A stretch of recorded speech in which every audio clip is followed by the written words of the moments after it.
온실가스 줄이거나 기후위기 대응하지 않았을 때 사람들이 입게 되는 이 재산상의 피해라든지 또는 인명피해 이런 고통이 너무 큰 거예요. 그런데 그게 어느 정도가 되는지에 대한 기본적인 연구 자료도 한국에서는 제대로 된 적이 없어요. 기후위기에 대응하지 않았을 때 누가 먼저 파괴되는가, 그게 어느 정도의 충격과 피해를 가져다 줄 것이다에 대한 제대로 된 보고서, 이런 것들을 준비하는 작업부터 시작해야 되지 않을까. IPCC 위원회와 보고서에서도 1.5도에 도달하는 시간을 2040년에서 30년으로 정말 1년여 만에 10년을 당겨버렸단 말이에요.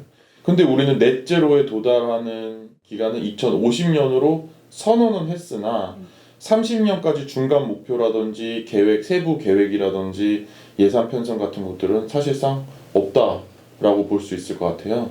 이런 일들이 왜 일어나고 있고 좀 우리는 어떤 행동들을 해야 정치권을 더 움직일 수 있을지 궁금합니다. 지난 5월 29일에 탄소중립위원회가 출범해서 4개월 정도의 기간을 갖고 탄소중립 시나리오하고 2030년의 감축 목표를 더 끌어올리는 이런 작업이 진행이 됐고, 이제 한국의 감축 목표는 우리가 2018년도에 배출하던 양에 대비해서 40%를 2030년까지 줄이는 것으로 결정이 나게 됩니다. 이게 40%로 이렇게 줄어들려면은 각각의 영역별로 이만큼 해야 돼라는 할당이 주어지게 돼요. 발전 부분은 석탄 발전소와 가스 발전소를 얼마만큼 줄일지, 산업 부분은 산업 활동을 하면서 사용하는 에너지를 얼마만큼 줄이고 전환을 할지, 그리고 건물은 그린 리모델링이나 제로 에너지 건축물을 만들어야 되고, 수송은 우리가 얘기했듯이 대중교통이나 공공교통으로 전환하면서 전기차로 전환을 해야 되고, 각각의 영역에서 얼마만큼을 줄여야 되는지에 대해서 비중 같은 것들이 발표가 될 거예요. 사실 40% 줄이는 게 이걸 실행한다고 맘먹었을 때는 큰 일이라고 봐요.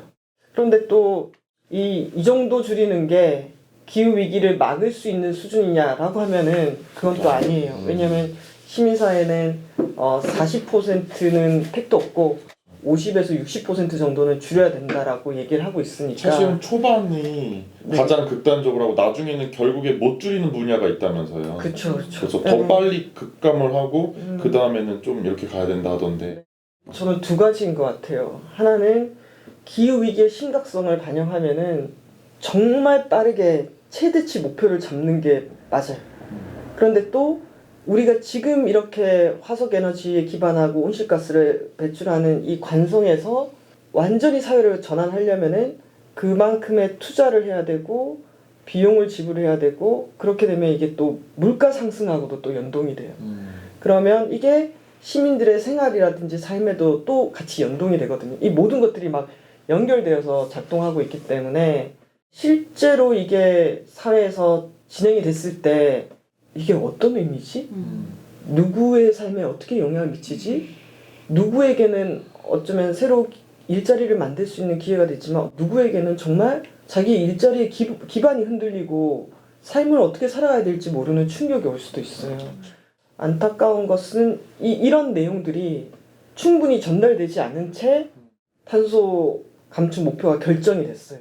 사실 이런 논의를 훨씬 더 빨리 했어야 됐고 감축도 실행에 옮겼어야 됐어요. 그런데 우리가 2015년도에 파리 협정에 가입하면서 박근혜 대통령 때 감축 목표 한번 설정했고, 2018년도에 로드맵 수정 작업을 했고, 그다음에 지금 2021년도에 40%로 상향을 했잖아요. 근데 그 세 번의 역사를 보면은 매번 감축 논의를 하고 난 다음에 실행에 옮기지 않았어요. 근데 저는 이렇게 논의가 늦어지고 시민들의 의견을 수렴하지 못한 채 진행이 된 배경에는 정부와 기업의 책임이 저는 크다라고 생각이 듭니다. 앞에서도 길게 많이 설명해 주셨지만 탄중위에 대한 어떤 의견들, 다른 목소리들, 다른 생각들 이런 것들을 모아내는 것이 저는 정치가 할 일이고, 사실 이런 갈등 조정을 하려고 저희가 우리의 대표를 뽑겠죠. 그렇다면 우리의 대표들이 이런 국가적인 비전 또 세계적인 비전을 가지고 움직여야 하는 자리들을 자꾸 만들고 이야기를 수렴하고 어떤 절차들을 밟아나가야 될 텐데, 그러니까 이런 것들에 대해서 움직이지 않고 혼란스러워하는 모습들만 볼 때마다 저는 더욱더 시민들이 절망하고 또 목소리들이 모아지지 않는다는 생각이 들어요. 근데 그런 측면에서 저는 정치권에서 준비하는 사회적 대화들이 저는 소중하다. 물론 그것이 민주적이지 못한 절차다라고 이야기를 하기도 하고, 누가 그 자리에 앉느냐, 어떤 사람들이 앉아야 하느냐에 대한 이야기들도 많이 있지만, 저는 그럼에도 불구하고 시작하는 거는 너무나 필요하다라는 생각이 듭니다. 그래서 저는 오히려 그런 자리들이 만들어질 때마다 스스로가 대표가 되겠다고 나서는 모습들이 저는 더 한국 사회에서 보고 싶은 모습이긴 해요.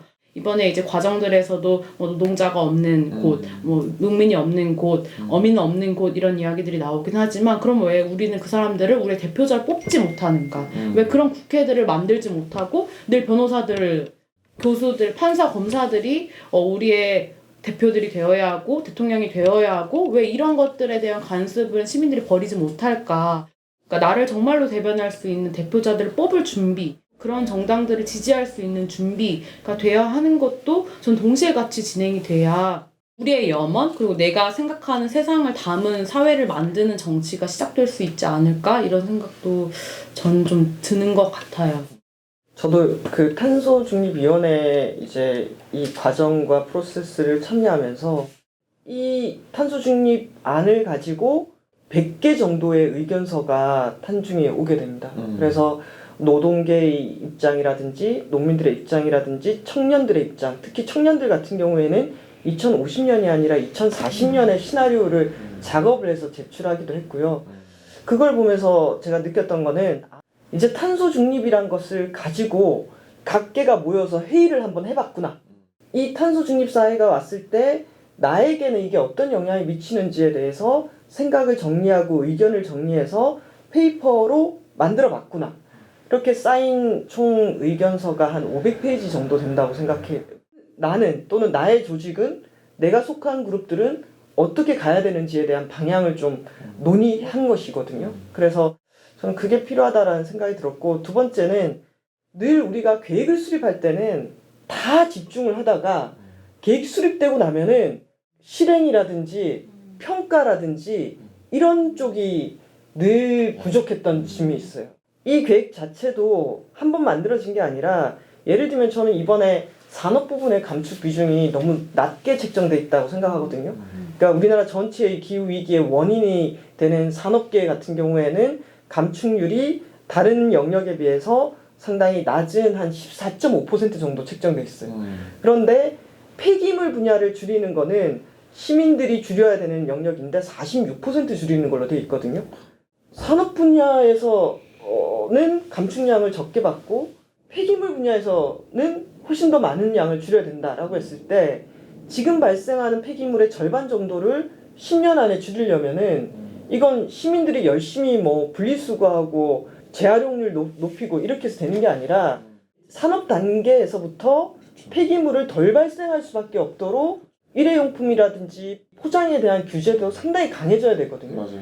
그래서 어떻게 실제 책임에 맞도록 실행하게 만들 것인가에 대한 논의도 더 많이 해야 된다고 생각하고요.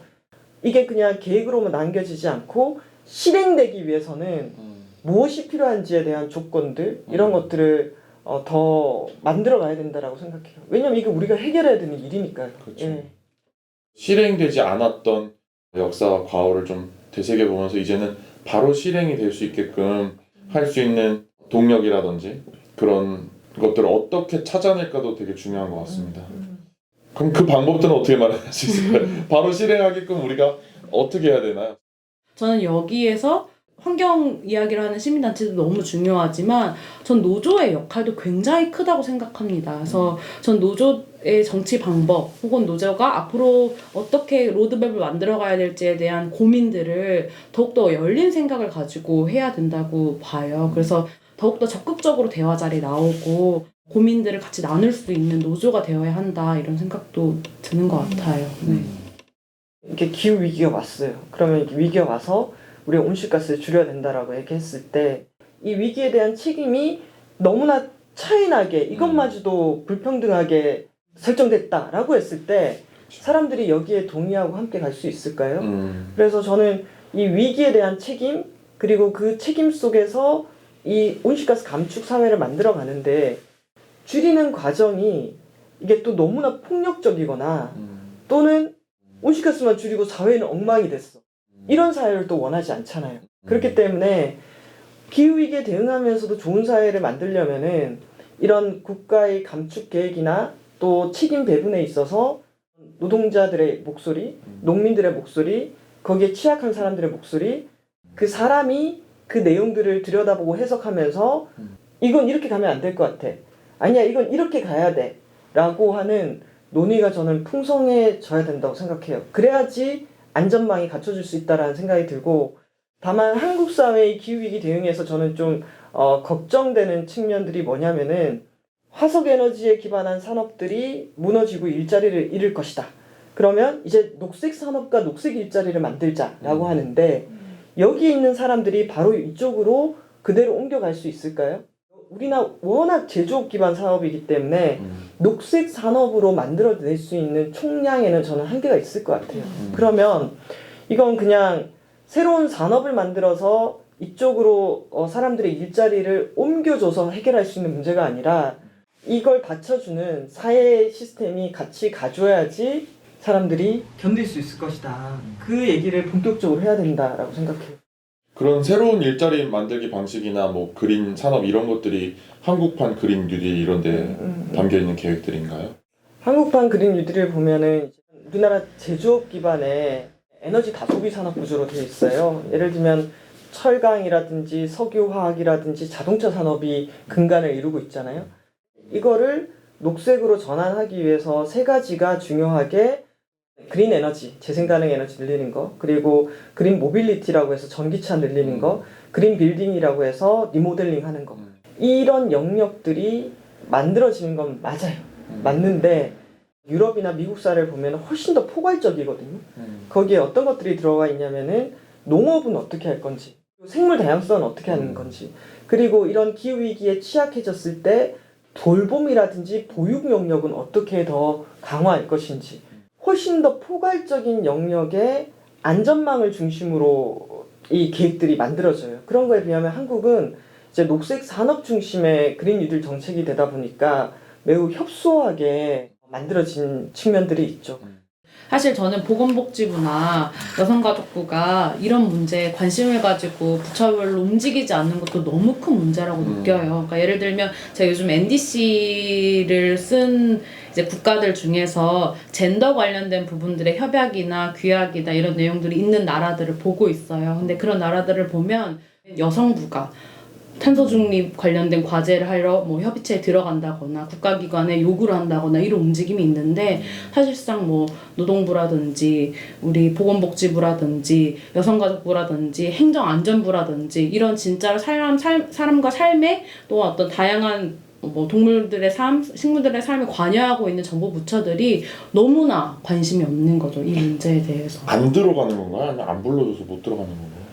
그런데 개입해야 되지 않겠어요? 그러니까 이걸 불러줘도. 정말 자기 문제라고 생각하면 여성들이 기후위기 시대에 어떤 어려움을 겪고 있을까? 그럼 그 안전망은 뭘까? 그럼 거기에 대한 대책들도 필요한 거고, 그린 뉴딜이 있다라고 했을 때 이 그린 뉴딜을 어떻게 해석해서 역으로 제한하고 안전망을 만들 수 있지? 라고 하는 그런 당연한 행동, 당연한 정책적인 대안 마련, 이런 것들이 빠져 있다라는 걸 지적하시는 것 같아요. 그럼 우리 잠깐 여기까지만 하고 쉬는 시간 한 후에 돌아오도록 하겠습니다. 네. 감사합니다.